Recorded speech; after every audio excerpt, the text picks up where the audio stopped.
In the early 2010s, whenever I thought about the pillars of online shooters, 4 games always jumped to the front of my mind: Halo, Call of Duty, Counter-Strike, and Left 4 Dead. At the time of writing this, it's been 11 years since the release of Left 4 Dead 2. An entire generation of people have been born, grew up, and have gotten into gaming.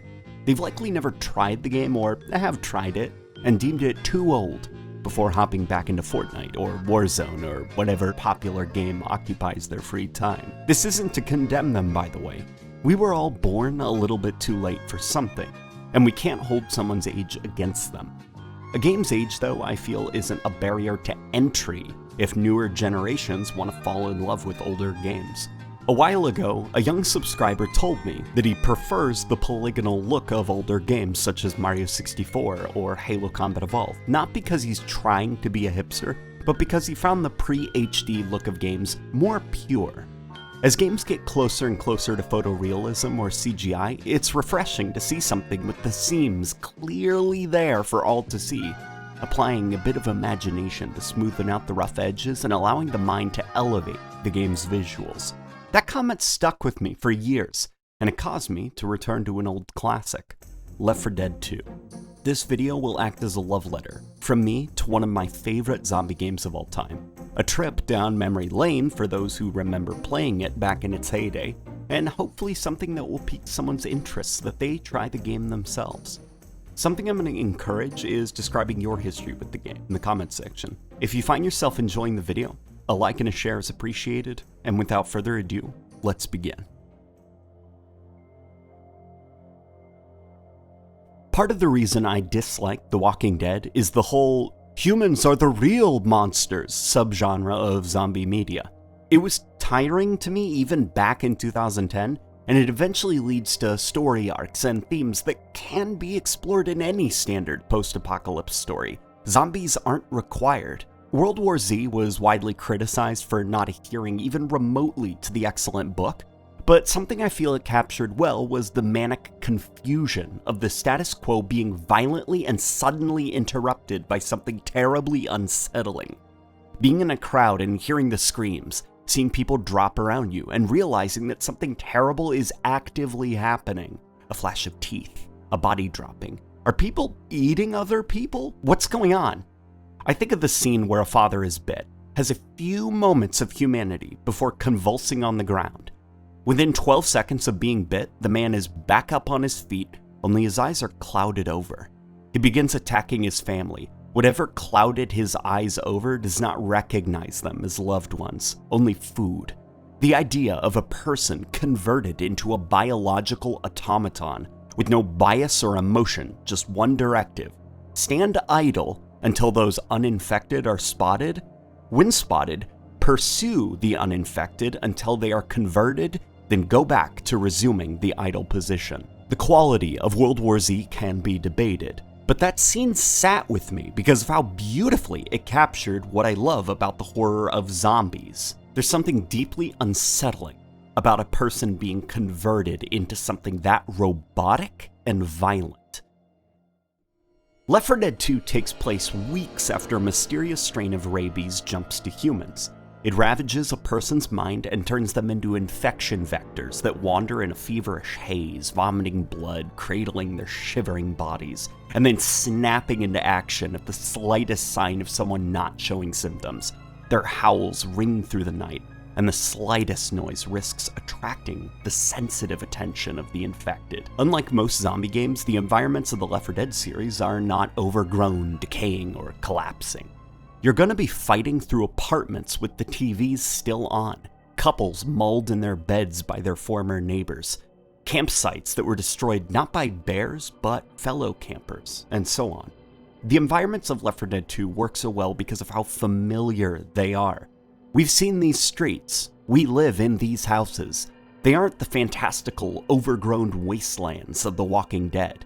When you enter a house in Left 4 Dead 2 and your flashlight illuminates the stumbling infected who blink confused at you before showing their teeth, it connects them to the locations. These are people, or at least they were. This isn't to say that the series is completely rooted in reality or even plausibility, however.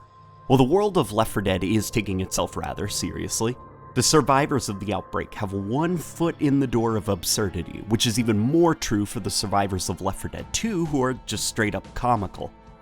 Left 4 Dead was before the days of the MCU's explosion into pop culture, so the survivors don't try to emulate that Joss Whedon-y banter that unfortunately a lot of modern games try to pull off. The back and forth from the survivors is lighthearted and natural. They're very much aware of the danger they're in, but they're also most certainly enjoying themselves. It helps that the vocal performances of the survivors are genuinely some of the best in the games industry. All 8 of the main cast deliver their lines with such genuine warmth that it helps create a friendly atmosphere for the players, preventing a disconnect between the in-game violence and the real-world fun of just playing a zombie game. And as a zombie game, the level of personality that helps embellish the survivor characters also extends to the game's special infected. While the standard infected are taken rather seriously by the game, the special infected each display their own individual personalities.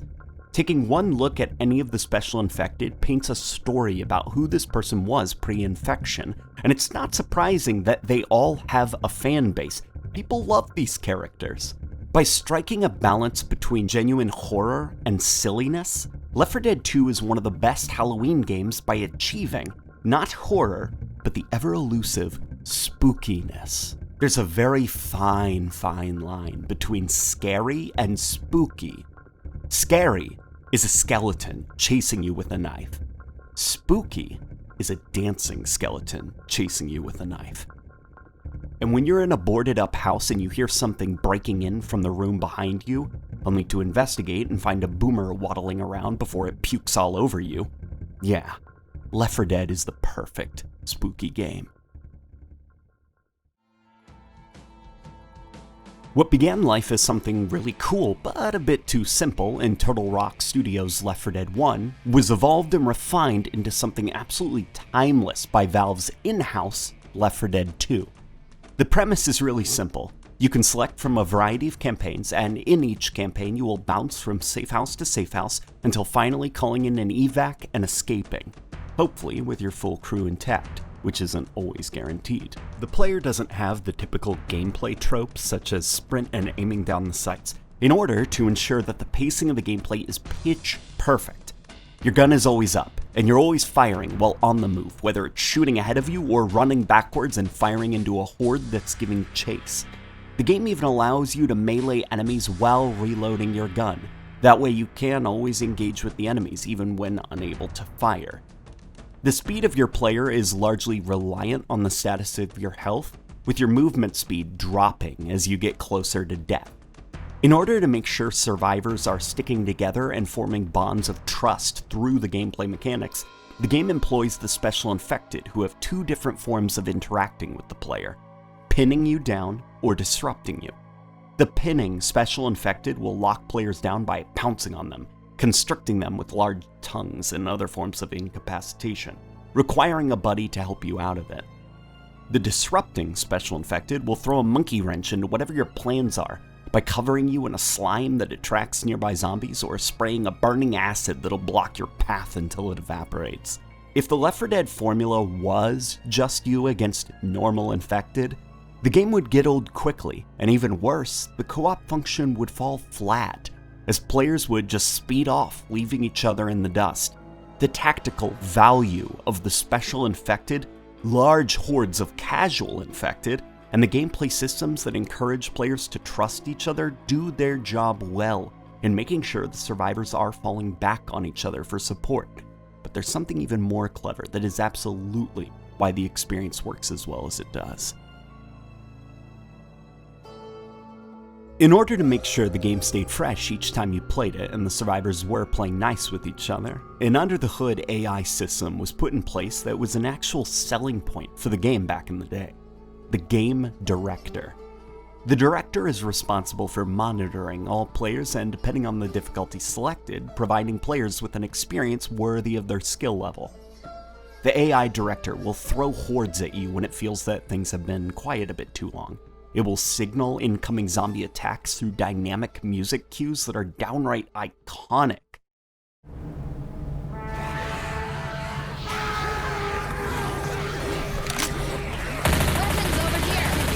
It'll place wandering zombies in different configurations that it feels are most beneficial for pacing.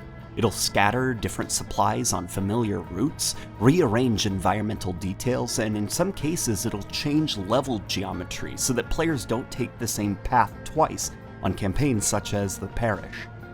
What's fun about this director system is how it's even reflected in the game's presentation.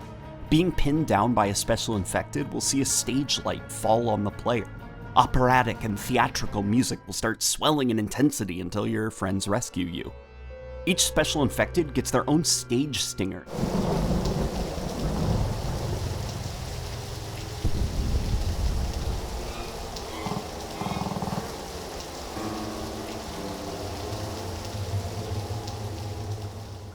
To continue this theatrical presentation, the conclusion to a campaign sees a movie-style credit sequence in the player's honor, and look no further than the loading screens, which are depicted as movie posters, with you, the player, as the star. The director is always there, always watching, and always entertaining. It's part of why I think Left 4 Dead inspired games such as Earthfall fell so short of the mark. They had some of the basics down, hordes of enemies, special enemies that pin the players in order to encourage co-op play, etc., but it forgot the important part, the unifying mechanical and musical composition of an on-the-fly game director to inform the player's experience and create a satisfying gameplay journey that's different and specific to each play session. It's not an exaggeration to say that Left 4 Dead 2 does feel different each time you play it. An alleyway can be a nice break from combat one game, or an intense choke point for a surprise horde the next game. The pacing feels fresh and different each run.